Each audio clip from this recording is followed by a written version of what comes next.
Most financial advice focuses on math, numbers, percentages, compound interest, investment returns, and the math matters. But here's what the math misses. People don't make financial decisions with math. They make them with emotion, with fear, with greed, with ego, with the stories they tell themselves about who they are and what money means to them. And those stories, those invisible psychological forces, determine financial outcomes far more than any spreadsheet ever could. Morgan Housel understood this. His book, The Psychology of Money, became one of the most important financial books written in decades. Not because it taught new math, but because it explained something most financial books ignore. Why smart people make terrible financial decisions. Why ordinary people sometimes build extraordinary wealth. Why the gap between knowing what to do and actually doing it is almost entirely psychological. This video covers the 7 most powerful lessons from that book, the ones that actually change behavior, not just understanding. The first lesson, and the most important for understanding yourself. No one is crazy with money.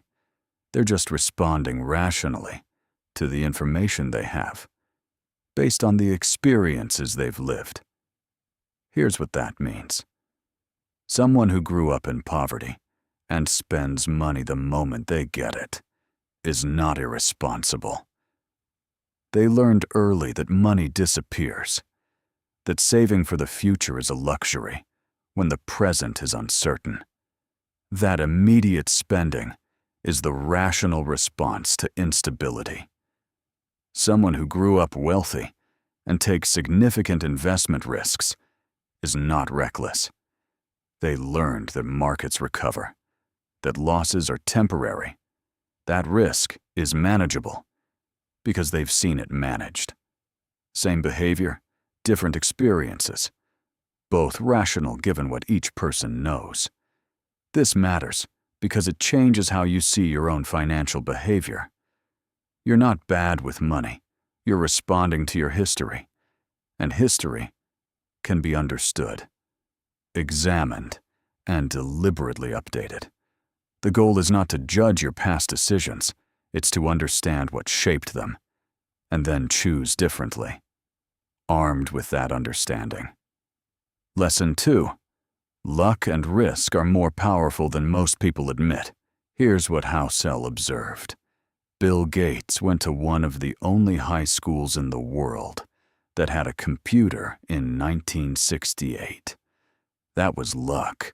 His business partner's friend, Kent Evans, was equally talented, equally positioned. He died in a mountaineering accident before Microsoft existed. That was risk, same talent, same era, completely different outcomes, because of factors entirely outside their control. Why does this matter for your finances? 2 reasons. First, stop attributing all your financial success to skill and all your failures to personal fault. Luck plays a larger role than most people are comfortable admitting, and acknowledging that makes you more generous to others in worse positions and more humble in better ones. Second, stop assuming that someone else's success is a blueprint you can copy. They may have had advantages, circumstances, timing that aren't visible from the outside and aren't replicable. The lesson is not that effort doesn't matter. It's that effort alone doesn't guarantee outcomes, and outcomes alone don't prove effort. Both luck and risk exist. Account for them in how you judge yourself and others. First objection. Talking about luck sounds like making excuses. Successful people don't blame luck. They take responsibility, and responsibility matters. Personal agency matters. But here's the distinction. Acknowledging luck is not the same as blaming luck.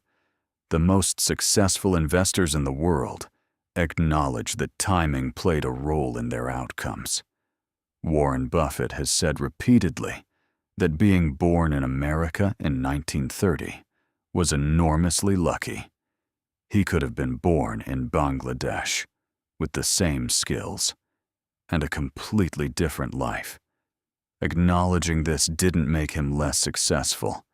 It made him more accurate, more realistic, more grounded, and better at evaluating risk.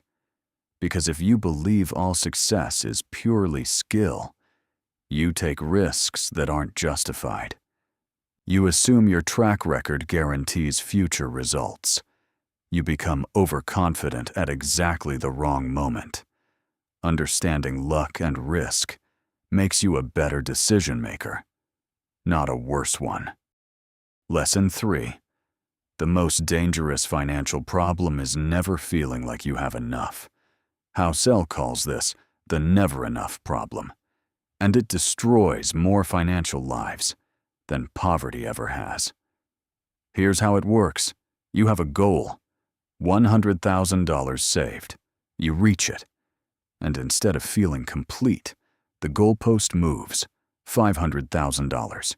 You reach that, $1 million, and so on, forever. The problem is not ambition. Ambition is valuable. The problem is when the pursuit of more leads to behaviors that risk what you already have. Housel points to cases of people who had enough, more than enough, and lost everything. Not because markets crashed, because they couldn't stop, couldn't recognize that enough was enough, and kept reaching for more until the risk caught up with them. The lesson: define enough before you have it. Not the number that makes you rich, the number that makes you free. Because freedom and rich are often different numbers, and confusing them costs people everything they already built. Lesson 4. Compounding is more powerful than almost anyone intuitively understands. Here's the number that proves it. Warren Buffett's net worth at age 65 was $3.8 billion. His net worth today is over $100 billion. That means roughly 97% of his wealth was built after his 65th birthday, not from better investment decisions in his later years, from compounding, from decades of consistent investment, finally reaching the stage where compounding becomes explosive. Most people understand compound interest intellectually. They've seen the charts, heard the examples, and still underestimate it. Because human brains are not wired to think exponentially. We think linearly. We expect steady, predictable growth. And compounding doesn't work that way. It's slow, almost invisible, for years, and then suddenly, it's not. The practical implication: the goal is not to find the best investment. The goal is to find a good investment and stay in it long enough for compounding to do what compounding does, which requires one thing above all others: time. Not skill, not luck. Time. Second objection: I'm too old for compounding to make a real difference. I needed to start 20 years ago. It's too late. And starting earlier is always better. That's simply true. But here's what's also true. Buffett's story works in reverse, too. If he had stopped investing at 65 with $3.8 billion, he would still be extraordinarily wealthy. The point is not that compounding only works for young people. It's that compounding rewards patience at any age. $50,000 invested today at 60 years old, at 8% for 20 years, becomes $233,000. Not retirement alone, but a meaningful addition, a buffer, a legacy. and $500 a month added to that. For 20 years at 8% adds another $294,000. Time is relative. 20 years of compounding at 60 is still 20 years of compounding. Start with whatever time you have. Lesson 5. Getting wealthy and staying wealthy require different skills. Getting wealthy requires risk, optimism, taking chances, putting capital to work, accepting volatility. Staying wealthy requires the opposite: humility, frugality, the acknowledgement that what made you wealthy could also take it away, if you're not careful. Housel points out that many people who built significant wealth lost it, not because they made one catastrophic decision, because they assumed the skills that built the wealth would automatically protect it. They didn't. The practical lesson: as wealth builds, the strategy shifts from aggressive growth to deliberate preservation. Not the same approach, not the same mindset, different skills, learned deliberately, before they're needed. Lesson 6. The person you are today is not the person you'll be in 20 years. And the financial plan that makes sense today may not make sense then. Housel calls this end-of-history illusion. People consistently recognize how much they've changed in the past and consistently underestimate how much they'll change in the future. The 25-year-old who plans to retire at 40 may feel completely differently at 38. The 40-year-old who plans to work forever may desperately want to stop at 55. What this means practically: avoid making permanent financial decisions based on temporary feelings. Don't lock yourself into a lifestyle because it appeals to you today. Leave room for the person you'll become. Build flexibility into the plan because the plan will change. Guaranteed. And flexibility is the financial feature that accommodates change without requiring you to start over. The 7th and final lesson, the most important one for practical financial planning: leave room for error, not a small margin, a meaningful one.